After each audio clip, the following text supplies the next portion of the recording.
সময় সংলাপে স্বাগত জানাচ্ছি। আমি তুষার আব্দুল্লাহ। সময় সংলাপে আমার সঙ্গে যোগ দিয়েছেন অধ্যাপক সৈয়দ আনোয়ার হোসেন। স্যার, আপনাকে স্বাগত সময় সংলাপে। আমি আলোচনা করতে চাই অগাস্ট মাস, যেহেতু সেইখান থেকে আমি আলোচনাটা শুরু করতে চাই যে আমাদের মুক্তিযুদ্ধ বা তার আগের যে ধারাবাহিক যে আমাদের রাজনৈতিক পটভূমি, সেটা ৭৫ আগস্টে এসে যে তার নতুন মেরুকরণ, নতুন দিকে যে মন নিয়েছে, যাত্রা শুরু করলো, আবার নতুন আরেকটি দিকে, আরেকটি পথে গেল, সেই জায়গা থেকে যদি আপনি কথা শুরু করেন। ১৯৭২ থেকে ৭৫ স্বাধীন বাংলার দেশ গড়বার একটা উদ্যোগ ছিল, অর্থাৎ মুক্তিযুদ্ধের চেতনা লগ্ন থেকে বাংলাদেশকে এগিয়ে নেবার প্রয়াসটা আমরা লক্ষ্য করি। ৭৫-এর ১৫ই আগস্ট থেকে ১৯৯৬ পর্যন্ত যে সময়, এটাকে আমি সবসময় বলে থাকি যে পাকিস্তানিকরণ এবং রাজাকারায়নের সময় বাংলাদেশের।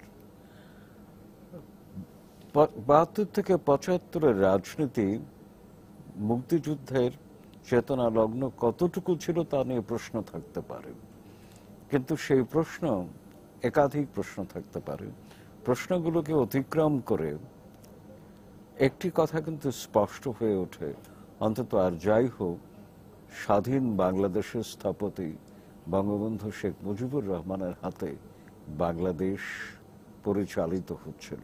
তার মধ্যে ত্রুটি বিচ্যুতি যে নেই তা আমি বলবো না, কিন্তু তবু মোটা দাগে বলতে হবে বাংলাদেশ এগোচ্ছিল।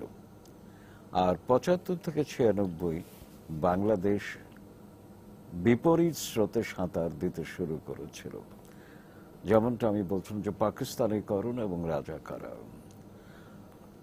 মনে আছে যে ৭১-এর কোনো একটা সময় বিচারপতি আবু সাইদ চৌধুরীকে শ্রীমতী ইন্দিরা গান্ধী বলেছিলেন যে ভবিষ্যতের বাংলাদেশে আর যাই হোক, পাকিস্তানের মতো যেন সামরিক শাসন না হয়। কিন্তু আমাদের দুর্ভাগ্য, ৩.৫ বছরের মাথায় সেই বাংলাদেশে পাকিস্তানি ভাবাপন্ন, পাকিস্তানি মানসিকতা সম্পন্ন সেনা সদস্যদের তৎপরতায়, ষড়যন্ত্রে, দিক নির্দেশনায় একটি সামরিক শাসনের যাত্রা শুরু হয়েছিল। এটি মুক্তিযুদ্ধের চেতনার মূল কথাটি ছিল একটি গণতান্ত্রিক বাংলাদেশ। আমি যেটাকে বলি যে বাংলাদেশের জন্মই হয়েছিল গণতন্ত্রের প্রতি একটি কাঠামোগত অঙ্গীকার নিয়ে, ইংরেজিতে যাকে বলা হয় স্ট্রাকচারাল কমিটমেন্ট টু ডেমোক্রেসি। সেই গণতান্ত্রিক চেতনার সম্পূর্ণ বিপরীত চেতনা হচ্ছে সামরিক শাসন, কারণ সামরিক শাসনে গণতন্ত্র পিছু হটে যায়। আর্জেন্টিনার এক সময় রাষ্ট্রপতি রাউল আলফোনসিন তৃতীয় দুনিয়া এবং বিশেষ করে দক্ষিণ আমেরিকা বা লাতিন আমেরিকার প্রেক্ষাপটে তিনি একবার বলেছিলেন, the military provides a sterile guardianship, অর্থাৎ সামরিক বাহিনী বন্ধা অভিভাবকত্বের জন্ম দেয় বা তৈরি করে। তো বাংলাদেশেও আমরা দেখব যে এই সময়টিতে ৭৫ থেকে ৯৬, অবশ্য ৯১-এর পরে একটা গণতান্ত্রিক পথে হাঁটবার লক্ষণ ছিল বলা যায়। অন্তত মোটা দাগে ৯১ পর্যন্ত, ৭৫ থেকে ৯১ পর্যন্ত যে সামরিক শাসন, তার ফলে বাংলাদেশ রাজনীতি থেকে অনেকটাই পিছু হটে গিয়েছিল। এখন রাজনীতি ত্রুটিহীন নয়, রাজনীতি নিয়ে আমাদের অনেক তির্যক মন্তব্য, বক্তব্য আছে, কিন্তু রাজনীতির বিকল্প রাজনীতি, রাজনীতির বিকল্প সামরিক শাসন নয়। এ কথাটা, এই শিক্ষাটি বাংলাদেশ হাড়ে হাড়ে উপলব্ধি করেছে এই কটি বছর আর কি। এই সামরিক জান্তারি বীজটা রয়ে গিয়েছিল কিভাবে? সামরিক, যে এই যে ৩.৫ বছরের মাথায় আবার সামরিক সরকার, মানে একটা সামরিক বাহিনীর হস্তক্ষেপ। হ্যাঁ, বাংলাদেশের ৩.৫ বছরের মাথায় গণতান্ত্রিক মুক্তিযুদ্ধের চেতনা ভিত্তিক বাংলাদেশে সামরিক শাসন হওয়াটা একটা বড় বিপন্ন বিষয়। তবে মনে রাখতে হবে যে এটা শুধু সামরিক শাসন ছিল না, বা সামরিক ষড়যন্ত্র তাও নয়। দেখুন, এই ৭৫-এর ১৫ই আগস্টের ষড়যন্ত্র বা বঙ্গবন্ধু হত্যাকাণ্ডের মূল কুশীলব যারা ছিল, এরা কিন্তু মুক্তিযোদ্ধাই ছিল। মুক্তিযুদ্ধের শেষ পর্বে এরা যোগ দিয়েছিল, ফারুক, ডালিম এরা, তো তার সঙ্গে আরো যারা ছিল। তো এই কথাটা কিন্তু পরবর্তীকালে প্রমাণিত হলো যে মুক্তিযুদ্ধের শেষ পর্বে যোগ দেয়া এই পাকিস্তানিরা, পাকিস্তানের সামরিক বাহিনী থেকে চলে আসা বাঙালিরা আসলে পাকিস্তানি চর ছিল। আচ্ছা, তো সেই জন্যে তারা তাদের ভিতরে ঢুকে পড়েছিল, অনুপ্রবেশ। ভেতরে এটাকে অনুপ্রবেশকারী বলা যেতে পারে, কিন্তু অনুপ্রবেশকারী নিজস্ব উদ্যোগে অনুপ্রবেশ করে। কিন্তু আমাদের দুর্ভাগ্য যে ওই সময় মুক্তিযুদ্ধ পরিচালনাকারী সরকারের সম্মতিক্রমেই কিন্তু এরা মুক্তিযুদ্ধের অংশ হতে পেরেছিল।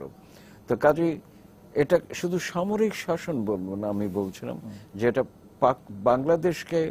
বাংলাদেশের গতিমুখকে ফিরিয়ে পাকিস্তানের দিকে নিয়ে যাবার একটা ষড়যন্ত্র ছিল। এবং ৭৫-এর ১৫ই আগস্টের পরের ঘটনাবলী সেটাই প্রমাণ করে।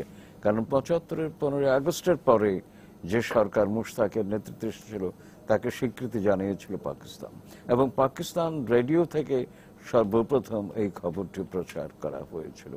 তো কাজেই এটাকে শুধু সামরিক শাসন ভিত্তিক বা সামরিক শাসনের লক্ষ্যে একটি ষড়যন্ত্র বলা ঠিক হবে না। এটা পাকিস্তানিকরণের ষড়যন্ত্র, অর্থাৎ মিনি পাকিস্তান। যারা পাকিস্তানি চর হিসেবে যারা মুক্তিযুদ্ধের শেষ পর্বে এসেছিল, তাদের লক্ষ্য ছিল মুক্তিযুদ্ধের বাংলাদেশ নয়, বরং মিনি পাকিস্তান গড়া যায় কিনা, আদর্শটা কি আবার ধারণ করা। হ্যাঁ, ওই মুক্তিযুদ্ধের আদর্শের সঙ্গে এদের কোনো সম্পর্ক না, আমি পাকিস্তানের আদর্শ কথা বলছি। সম্পূর্ণ পাকিস্তানি আদর্শই তারা প্রচার করতে বা প্রতিষ্ঠা করবার জন্য। আপনি সামরিকীকরণের কথা বলছেন, আপনি রাজাকারীকরণের কথাও বলছিলেন। হ্যাঁ, রাজাকারায়ন। দেখুন, ৭৫-এর ১৫ই আগস্টের পরে যে ঘটনাগুলো ঘটেছিল সাদা চোখে, খোলা চোখে, সেগুলো লক্ষ্য করবার চেষ্টা করি।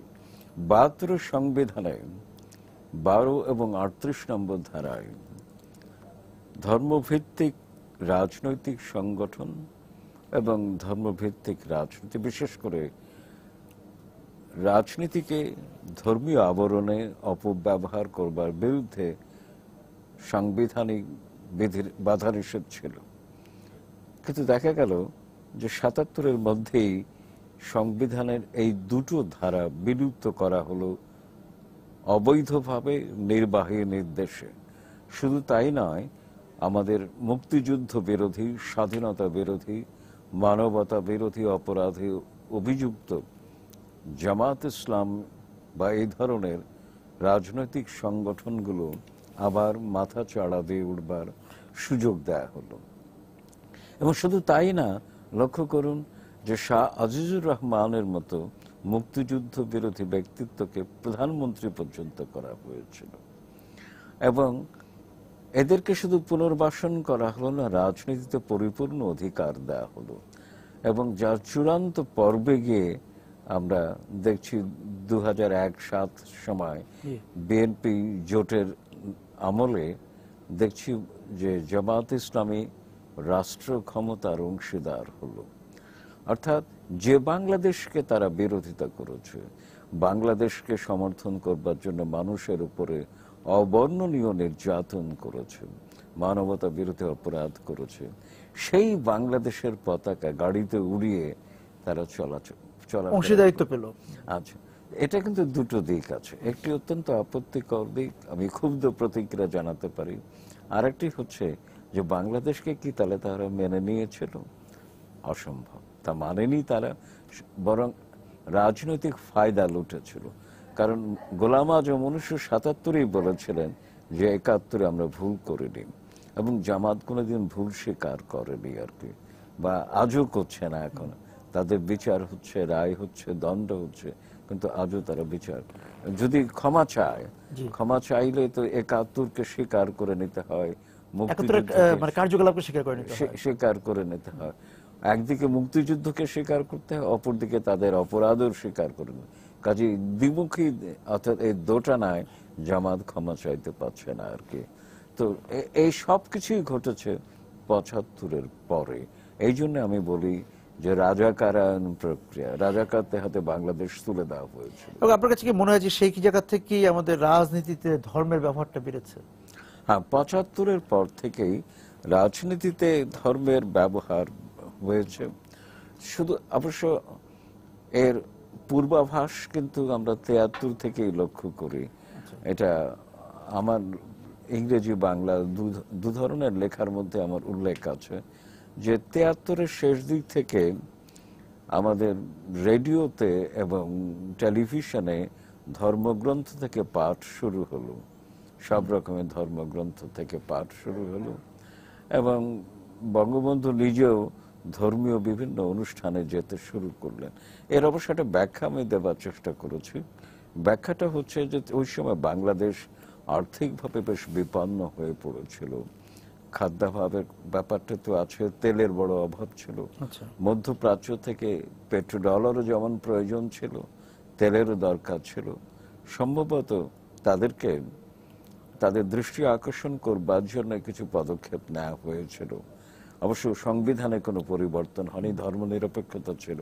এবং একই সঙ্গে বলতে হবে যে ১৯৭৪-এ ইসলামিক ফাউন্ডেশন, যেটা ইসলামিক একাডেমি পাকিস্তানে আমলে ছিল, তা বিলুপ্ত করা হয়েছিল স্বাধীনতার পরপরই।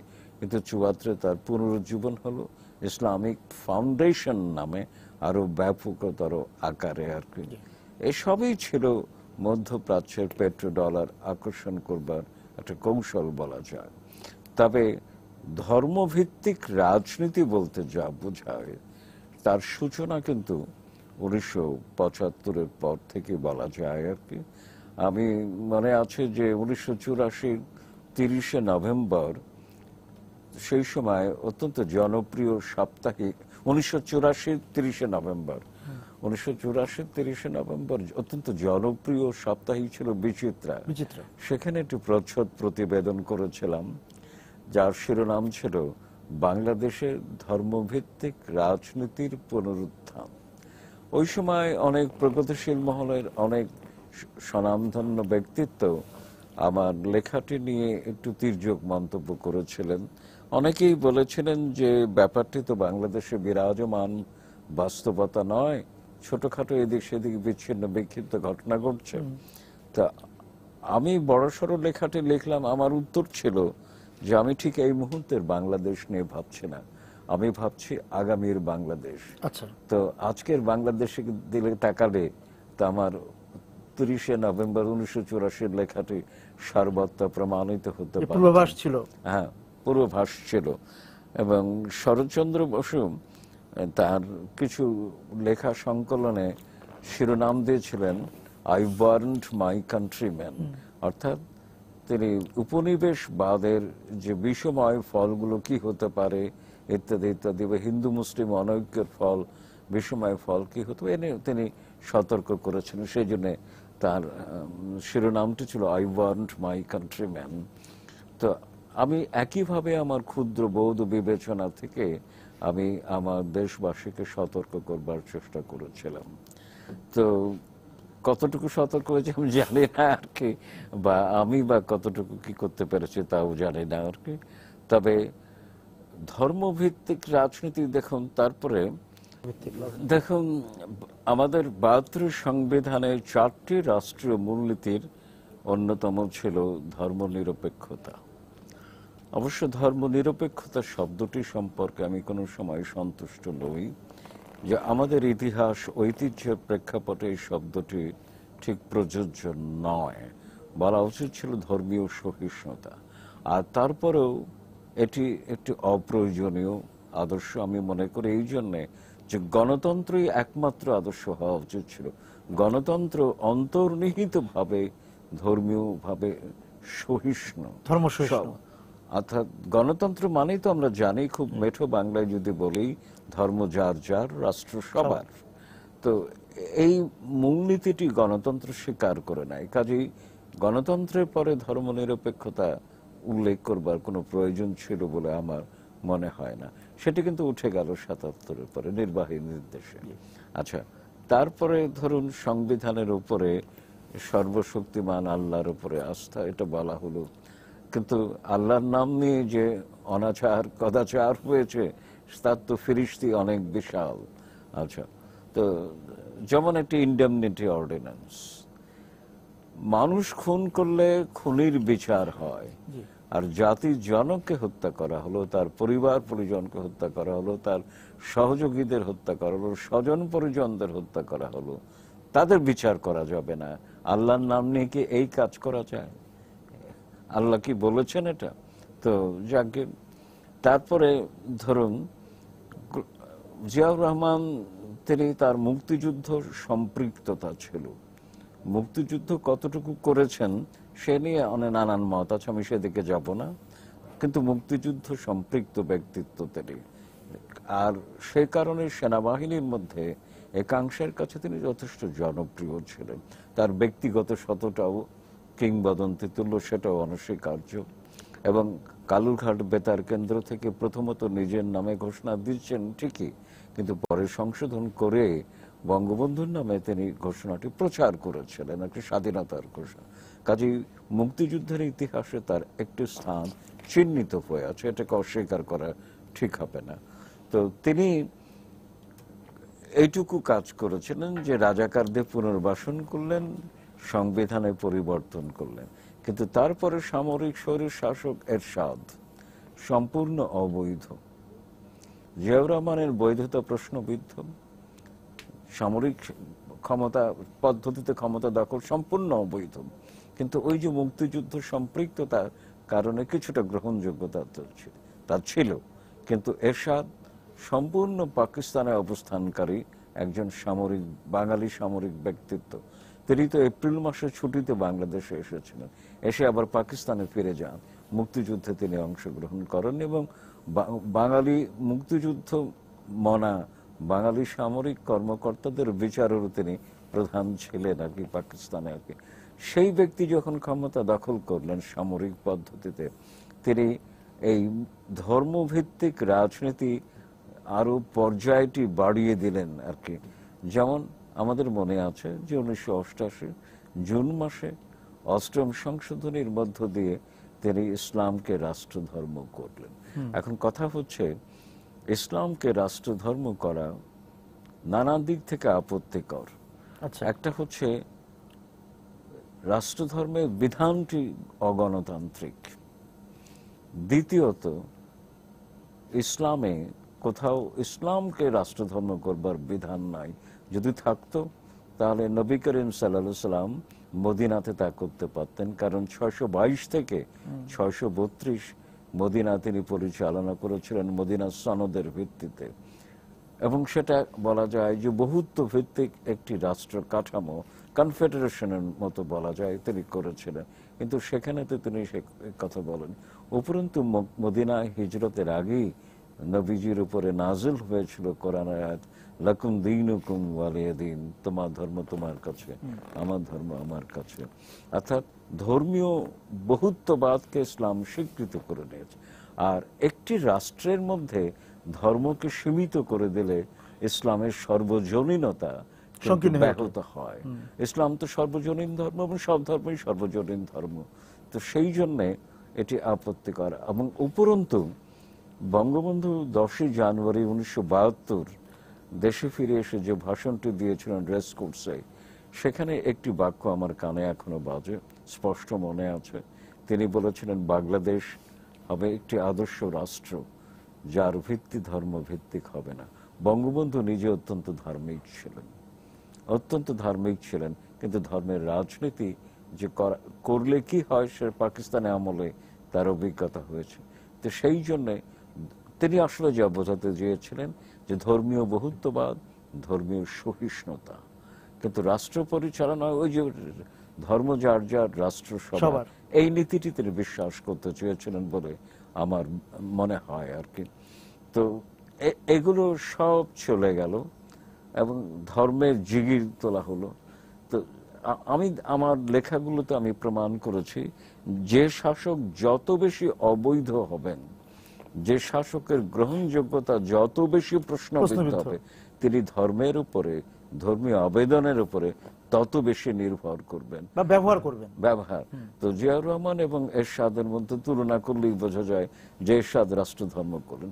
আচ্ছা, তারপরে ধরুন আমার কাছে একটা বিপন্ন বিষয়, যখন সংবিধানে 15তম সংশোধনী হলো, 15তম সংশোধনীতে আবার এই রাষ্ট্রধর্মের বিধান সংরক্ষিত হলো। অবৈধ সামরিক স্বৈর শাসকের অবদান রাষ্ট্রধর্ম ইসলাম তা সংরক্ষণ করলো গণতান্ত্রিকভাবে নির্বাচিত একটি সরকার।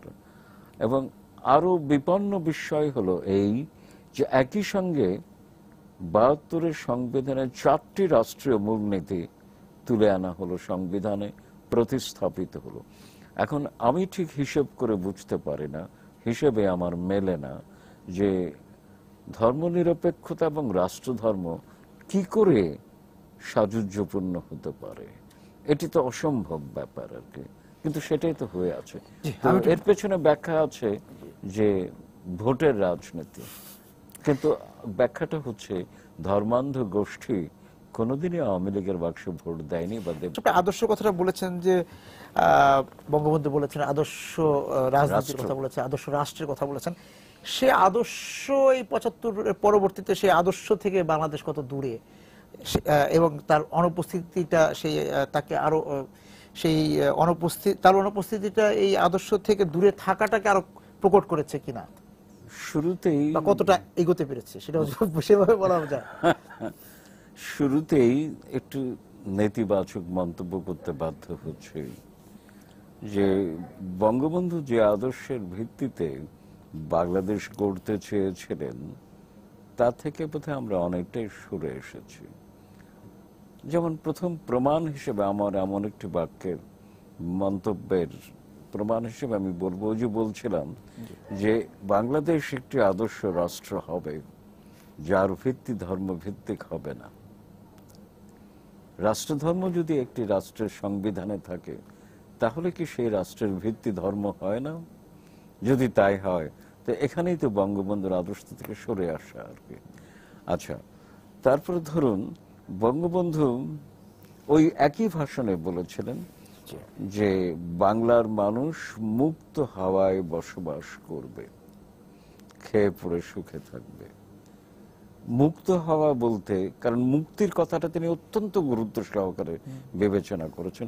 7ই মার্চের ভাষণে 3 বার মুক্তির কথা আছে, আবার 10ই জানুয়ারি 72 ভাষণে মুক্ত হওয়ার কথা বলছেন। তো এই মুক্তি তো আমরা এখনো পাইনি। আমরা স্বাধীনতা অর্জন করেছি, কিন্তু মুক্তি, আমরা কি ধর্মান্ধতা থেকে মুক্তি পেয়েছি? আমরা কি ধনবৈষম্য থেকে মুক্তি পেয়েছি? আমরা গণদারিদ্র থেকে তো মুক্তি পাইনি। আমাদের জীবনকে সমৃদ্ধ করবার মতো যে পরিবেশ সেটা তো পাইনি। আজকে মুক্ত হয়তো বসবাস আমি করতে পারছি না। বাংলাদেশের স্বাধীন চিন্তা এবং মত প্রকাশের পথ অনেকটাই রুদ্ধ হয়ে গেছে। এখন স্বাধীন মত এবং স্বাধীন মন্তব্য দিলে তো হুমকি দেওয়া চিঠি আসে অনেক ধর্মান্ধ গোষ্ঠীর পক্ষ থেকে, ইত্যাদি ইত্যাদি। তো সেই জন্য আজকের বাংলাদেশ কিন্তু বঙ্গবন্ধুর বাংলাদেশের কথা কতটুকু বলে তা নিয়ে প্রশ্ন আছে। ধর্ম মানুষের জীবনের জন্য, মানুষের জীবনকে পরিশুদ্ধ করে, মানুষের জীবনকে স্রষ্টার সঙ্গে সম্পৃক্ত করবার জন্য ধর্ম, জীবন বিনাশের জন্য ধর্ম নয়। নবী করিম সাল্লাল্লাহু আলাইহি ওয়াসাল্লাম যতগুলো যুদ্ধ করেছেন বা করতে বাধ্য হয়েছেন তার সিংহভাগ যুদ্ধ আত্মরক্ষামূলক। তো ধর্মের বিকৃত ব্যাখ্যা ভিত্তিক যে পরিবেশ পরিস্থিতি এখন বাংলাদেশে বিরাজ করছে সেটি কিন্তু মুক্তিযুদ্ধ ভিত্তিক বাংলাদেশের চেতনার কথা বলে না বলে আমি মনে হয়।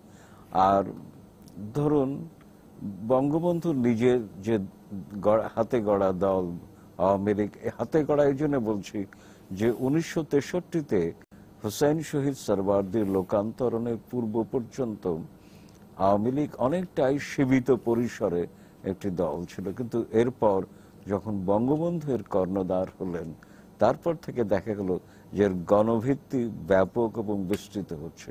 কারণ বঙ্গবন্ধুর মধ্যে এক ধরনের সম্মোহন ছিল যে সম্মোহন জনগণকে কাছে টানত। এবং সেই কারণে 1966-তে সিরাজুল আলম খান বলেছিলেন যে শেখ মুজিবের নেতৃত্বে এই দেশকে স্বাধীন করতে হবে, কারণ লোকে তার কথা শোনে। তো লোকে কথা শুনে, তারই কথা শুনে, যার সম্মানী কথায় শক্তি আছে। লোকজন আকর্ষণ বোধ করে, এটাই তো সম্মোহন, কারিশমা বলা হয় যেটাকে আর কি। তো সেই এর মধ্যে দিয়ে এই ব্যক্তি থেকে নেতা হয়ে ওঠা, নেতা থেকে বঙ্গবন্ধু হয়ে ওঠা, বঙ্গবন্ধু থেকে রাষ্ট্রের স্থপতি হয়ে ওঠা, এটা অনেক ঘটনাবহুল পর্ব পার হয়ে গেছে এর মধ্যে দিয়ে। কিন্তু একটি কথা, যে স্বাধীন বাংলাদেশটি কেমন হবে এই কথাটা তো স্পষ্ট করে 10ই জানুয়ারি 1972-এর ভাষণে তিনি বলেছিলেন। আমার মনে আছে, আমি এনে লিখেওছি বটে, যে ওই ভাষণে তিনি মোট 15টি বিষয়ের প্রতি দৃষ্টি আকর্ষণ করেছেন, যে 15টি বিষয় দেশ গড়বার কাজে দিক নির্দেশনা হিসেবে বিবেচিত হতে পারে। কিন্তু ওই দিক নির্দেশনাগুলোকে আজকে তো অনুসৃত কতটুকু হচ্ছে তা প্রশ্ন সাপেক্ষ। এবং সেই জায়গা থেকে এই যে এখন এগিয়ে বাংলাদেশ তো এগিয়ে যাবে, এবং সেই জায়গা থেকে তার আদর্শকে নিয়ে এগিয়ে যাওয়ার জন্য করণীয় দিকগুলি কি? বাংলাদেশ এগোচ্ছে, এগিয়ে যাবে আপনার মতো করে আমি বলবো। কিন্তু এই যে এগিয়ে যাওয়া, এই এগিয়ে যাওয়া তো পরিসংখ্যান ভিত্তিক এগিয়ে যাওয়া। যেমন বাংলাদেশ নিম্ন মধ্যম আয় একটা দেশে পরিগণিত হয়েছে বিশ্ব ব্যাংকের দৃষ্টিতে ব্যবস্থাপত্র অনুযায়ী, কিন্তু এখানে মাথাপিছু আয়ের হিসেব ধরা হয়েছে ইত্যাদি। কিন্তু ধরুন বাংলাদেশে একজন শ্রমিকের আয় কত, জাতীয় গড় উৎপাদনের একটা শুভঙ্করের ফাঁকের মধ্য দিয়ে এই সমস্ত হিসেব করা হয়, বা ধনী দরিদ্রের বৈষম্য কতটুকু, তো এটা বিশাল ব্যাপক। আর ওই যে বললাম, বাংলাদেশ একটা দারুণ অসহিষ্ণু অপরাধ প্রবণ সমাজ হিসেবে এগিয়ে গড়ে উঠছে। আপনি দেখুন পত্রিকার পাতা খুললে বা আপনার টেলিভিশনের পর্দায় খবর শুনলে অহরহ খুনটা যেন নিত্য নৈমিত্তিক ব্যাপার হয়ে গেছে।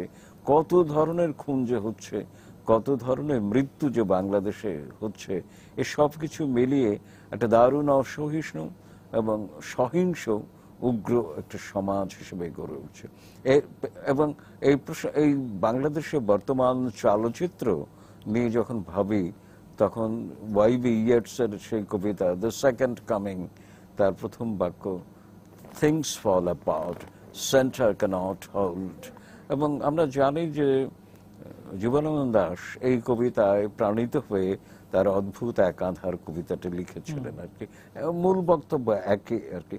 তো সেই বাংলাদেশ, এখন এই বাংলাদেশ থেকে উত্তরণ ঘটাতে হলে সবচেয়ে বড় যেটি প্রয়োজন আমি মনে করি যে সঠিক নেতৃত্ব। সারা বাংলাদেশে যে বিশাল ব্যাপক কর্মযজ্ঞ চলছে, অর্থনৈতিক প্রবৃদ্ধি হচ্ছে, প্রবৃদ্ধি মানে উন্নয়ন নয়, সবকিছুই ঠিকঠাক আছে, কিন্তু কথা হলো সমাজটা তো ভেতর থেকে ক্ষয়ে যাচ্ছে, পচে যাচ্ছে। এখানে মানুষের মুক্তির সম্ভাবনা ক্রমে স্তীমিত হয়ে আসছে। কেন? এর জন্য প্রয়োজন সঠিক দার্শনিক নেতৃত্ব। নেতৃত্ব মানে শুধুমাত্র সরকারের নেতৃত্ব দেওয়া নয়, তার মধ্যে তো দর্শন থাকতে হবে। যে দর্শনের কথা সদ্য প্রয়াত এপিজে আবুল কালাম বলতেন, যে স্বপ্ন এবং দর্শন থাকতে হবে নেতৃত্বের মধ্যে। এবং সেই স্বপ্ন এবং দর্শন থেকেই তো মুক্তিযুদ্ধ, তার পরবর্তীতে বাংলাদেশ। অবশ্যই মুক্তিযুদ্ধ তো একদিনের সৃষ্টি নয়।